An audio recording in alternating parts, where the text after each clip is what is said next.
Assalamualaikum warahmatullahi wabarakatuh. Berjumpa kembali di channel ini. Salam sejahtera untuk kita semua Bapak Ibu. Berikut akan saya sampaikan kepastian besar THR dan gaji 13 yang diberikan oleh pemerintah kepada tenaga non-ASN yang bekerja di lembaga non-struktural. Apakah sesuai dengan usulan Kemenpan atau berubah? Ini yang akan kita bahas Bapak Ibu sekalian. Namun sebelumnya kepada Bapak dan Ibu yang baru bergabung di channel ini, saya mengundang Bapak Ibu sekalian untuk menjadi sahabat profesi guru dengan cara subscribe dan aktifkan loncengnya untuk mendapatkan informasi terbaru dari channel ini. Sebelumnya Bapak Ibu sekalian, sesuai dengan usulan Kemenpan di lampiran surat Kemenpan ya, sudah ditetapkan usulan THR dan gaji ke-13 bagi pimpinan anggota dan pegawai non-pegawai ASN di lembaga non-struktural.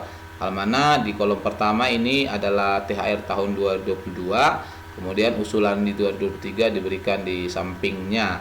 Nah, ini adalah beberapa besaran, misalnya ketua atau kepala atau sebutan lain di lembaga non struktural 2023 ini diusulkan 26.229. Ini ada beberapa yang kita ambil sebagai contoh Bapak Ibu sekalian. Lalu untuk non ASN untuk pendidikan SD SMP sederajat ya diusulkan 3.571. Ini bergantung masa kerjanya. Untuk di atas 10 tahun hingga 20 tahun 3.866. Begitu juga selanjutnya untuk pendidikan SMA ya, untuk masa kerja di bawah 10 tahun 4.089.750, di atas 10 tahun hingga 20 tahun 4.456.000, dan masa kerja di atas 20 tahun adalah 4.884.600. Nah, tentu ini menjadi usulan, muncul pertanyaan apakah kiranya besaran ini disetujui oleh pemerintah. Terutamanya ini adalah komponen keseluruhan yang mana untuk S1-nya ya diusulkan sini 5.492.550 khusus untuk masa kerja di bawah 10 tahun. Lalu masa kerja di atas 10 hingga 20 itu 5.967.150, dan masa kerja di atas 20 tahun itu 6.521.550. Nah, sebelumnya kita sudah update lembaga non struktural yang menerima THR di tahun ini. Lalu kalau kita lihat di PP-nya Bapak Ibu sekalian, ini adalah PP nomor 15 tahun 2023 tentang juknis pemberian tunjangan hari raya dan gaji ke-13.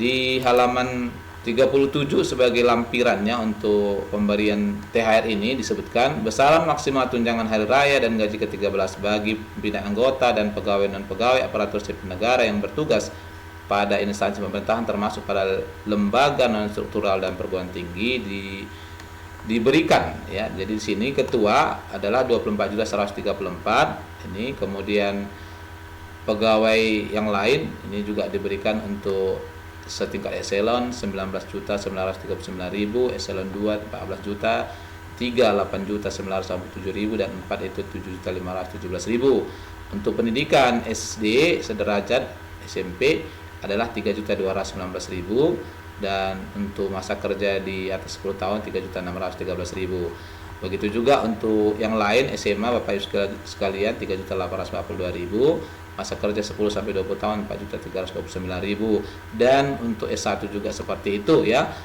Dengan masa kerja di bawah 10 tahun 4.735.000, dan masa kerja di atas 10 tahun adalah 5.394.000. Ternyata tetapan pemerintah ini Bapak Ibu sekalian masih mengikuti aturan atau besaran di tahun 2022. Oleh karena itu, usulan Kemenpan yang sebelumnya ada kenaikan ini ya tidak terpenuhi dan ditetapkan sama seperti tahun 2022 ini tadi besaran yang saya bacakan.